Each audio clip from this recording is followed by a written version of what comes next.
muri DRC bihinduye isura. M23 imaze gufata Uvira ndetse ifata n'umupaka wambuka uva muri Kongo ujya i Burundi, kugeza ubwo imaze gutangaza ko yamaze kuwufata. Ikoresha imvugo igira iti umurundi yararembye ati aha ni he, yifashishije video igaragaza ko yamaze gufata umupaka. Igihe tugiye kubana nitwa Abu Dhabi, iyi ni Habineza TV, kora subscribe, fungura inzogera kugira ngo ujye ubasha kubona ibiganiro byacu byose, wandike na comment. Reka dutangire ikiganiro cyacu cy'uyu munsi ku bijyanye n'uburyo M23 ku itariki ya 10 yafashe umujyi wa Uvira, yibwira ko abari bahari bose bagomba kugenda burundu kuko yamaze kuhagera. Dore ibyibanzweho n'ibyo yagendeyeho kugira ngo ufate aka gace.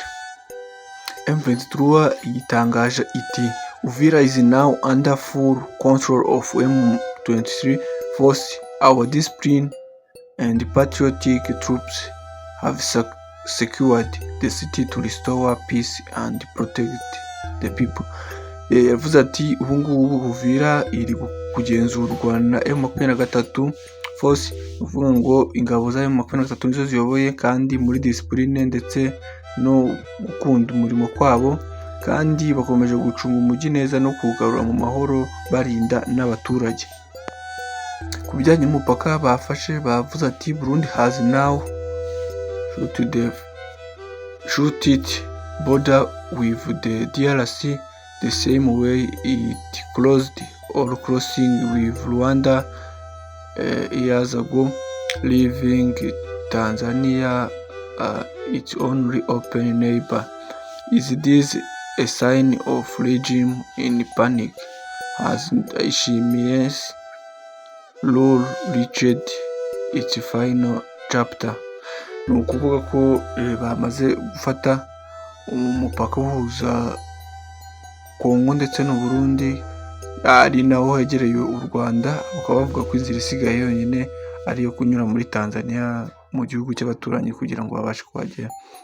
This is sign of regime in panic. Ni ukuvuga ngo ni ikimenyetso cyo kuba babigezeho. Ikindi bahise bavuga ko Ndayishimiye amategeko ye amwe muri yo cyangwa se ibyo yagenderagaho bimwe bya firinze. Bagira ati AFC 23 fighters are now seated inside the South Kivu governor officer in Uvira, confirming their full control of the city. Kuvuga ko M23 yicaye cyangwa se yashyize ibirindiro muri Kivu y'Epfo ku cyicaro, ni ikigaragaza yuko ngo bamaze kuhagera kandi bahafashe bidasubirwaho. Rero twabanye nitwa Abu Dhabi, ni Habineza TV. Menya ko ubana natwe amakuru yose ku bijyanye n'intambara tujye tuyaguha uko ugenda uko bwije. Bana natwe, kuri subscribe, fungura inzogera kugira ngo ujye ubasha kubana natwe mu biganiro byose. Update zose murazibonera hano kuri Habineza TV mu bintu byose. Murakoze.